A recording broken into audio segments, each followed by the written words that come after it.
currently on the sell screen right here. We are in training mode. Right here, we can exit and enter training mode. In training mode, you can do transactions and they won't actually count in the system. It won't affect any inventory or any payments. The the interface is pretty simple. When you want to make a sale, the first thing you will do is you will ask for the user's ID number. You can get their ID, or you can get their name, either one, and you can enter it in. I'm going to use my own name, put in my last name, and my information pops up. If somebody doesn't pop up, it's because most likely they could be a new student, or they could be an employee. Most faculty and students were entered in at the beginning of the fall semester. Once you have the patron selected, you can start entering in items. There are some quick buttons here. They may look different depending on what register you're logged into, or they could have been updated since this recording was made. If you're working in the Sharp Instructional Shop, most of the items that they will be selling are going to be listed right here. You can easily select those items from here, and they will pop into your selected items here. You can change the quantity here by clicking this arrow and opening it up. You can change the quantity, and you'll see that the total will change down here. For most people, for most students making purchases, you will enter the items, and then you will do the transaction on the Articard machine. So once you have your total here, you have the $120.23, which includes the tax. You will run the transaction on the Articard wedge. You will enter that information on the Articard wedge, and once you get the receipt number from the Articard wedge, you will take the number from the Articard receipt and you will put that number here.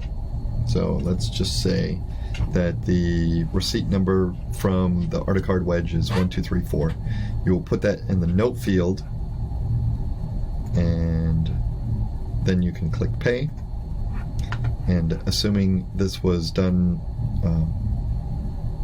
by Articash, you will click the Articash button and the transaction will be complete, and it will send a receipt via email to the patron.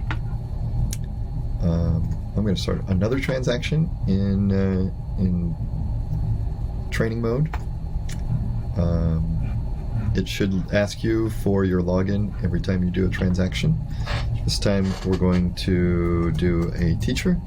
So I'm just going to pick somebody who I know is a faculty member. And I am going to pick some film. You can also just type something in. So if we're looking for for example, a puppet animation kit, you can just click and start typing it, and it will pop up.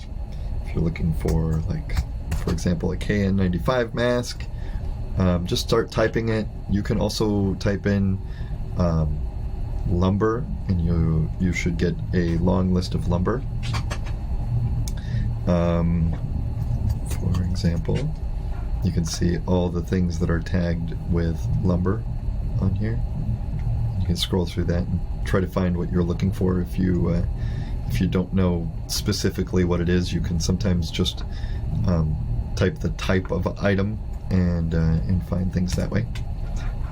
So here I have selected some film. and a puppet animation kit, and a KN95 mask. You can delete anything here. So this is for a faculty member. This faculty member is going to be paying with Artistaff funds rather than Articash funds. The difference is that the funds are coming from their department account. Not all teachers are going to have Artistaff funds, but if they do, you can pay with the Artistaff, and you'll do that at the end. But you want to get rid of the tax from the sale for anyone using departmental funds. If they're using departmental funds, you will eliminate the tax, and this will be their total. You'll run the transaction in the Articard machine, and you want to make sure that you select Artistaff as the tender, and then you will again enter the receipt number in the note field here. Don't add anything else, just the receipt number. You don't have to write receipt number or anything. It makes it much easier in our reconciliation if you only put the receipt number. Once you have that, you're going to hit pay, and then you're going to use Artistaff instead of Articash. So, and that transaction is complete. I think when you're actually doing a real sale, there will be a button here that will ask you to complete the sale, and your sale is not actually complete until you put it right here.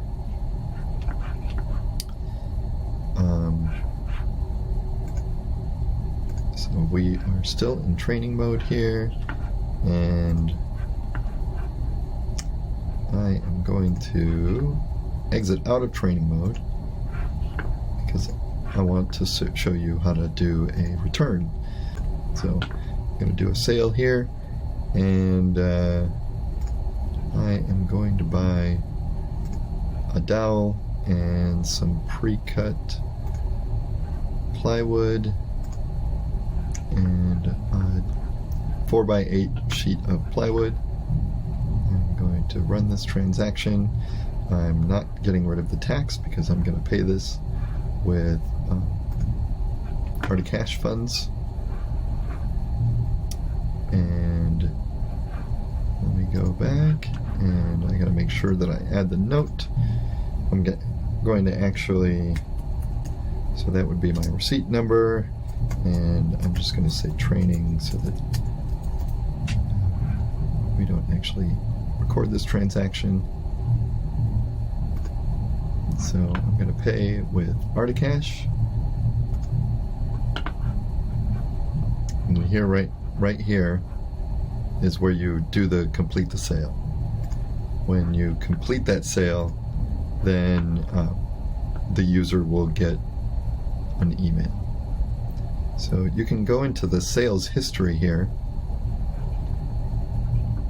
and you can do a return in here. So if you're looking for a customer, you can just put their name in here, and you'll find all the transactions under that person's name. So we have this training transaction that we just did here, and that was in sales history right here.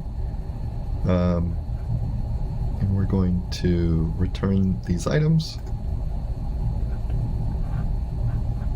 It's going to ask me who is doing the return. It's me, and as you can see, this is all doing returns. If you're not doing a full return of the transaction, you can eliminate some of the items that are being returned. When you run the transaction on the Articard machine, you will need access to do a return on the Articard machine, and you will get a new transaction number. So let's say it would be 9877, because it would likely be the next transaction, and you would do the refund to Articash. So you want to complete the set, make sure you push the complete sale button,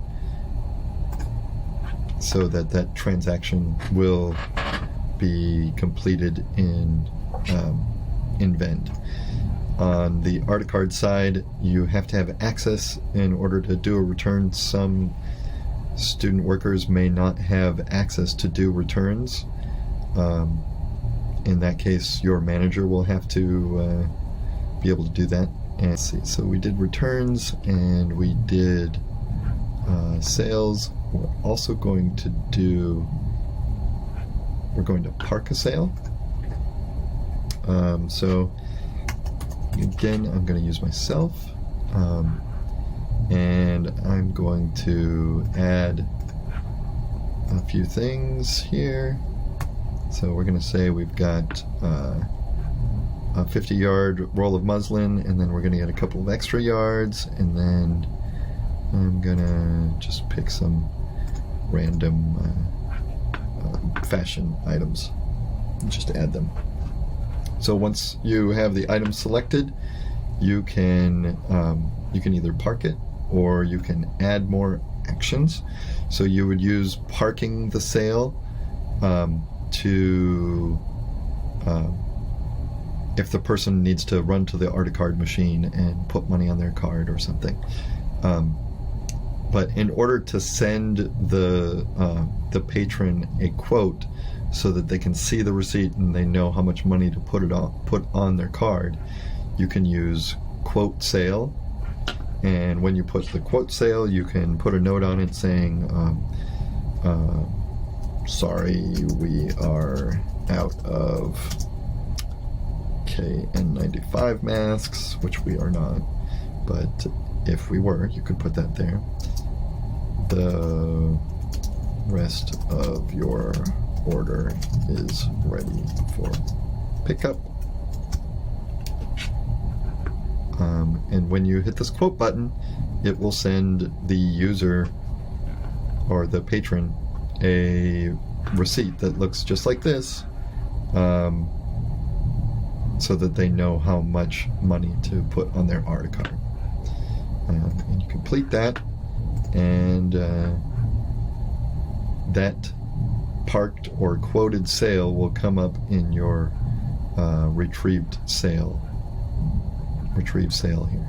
So you can see there's some other ones that are outstanding, and in order to pick that sale back up, you can just go to the retrieve sale and click that arrow. It'll ask you who you are, and then you can pick that sale up right off where you left off. And then when you complete the sale, once you do the sale in the Articard machine, you can get rid of this note, and then you can you will put the transaction number from the Articard machine in here, and then you will pay and go through Articash.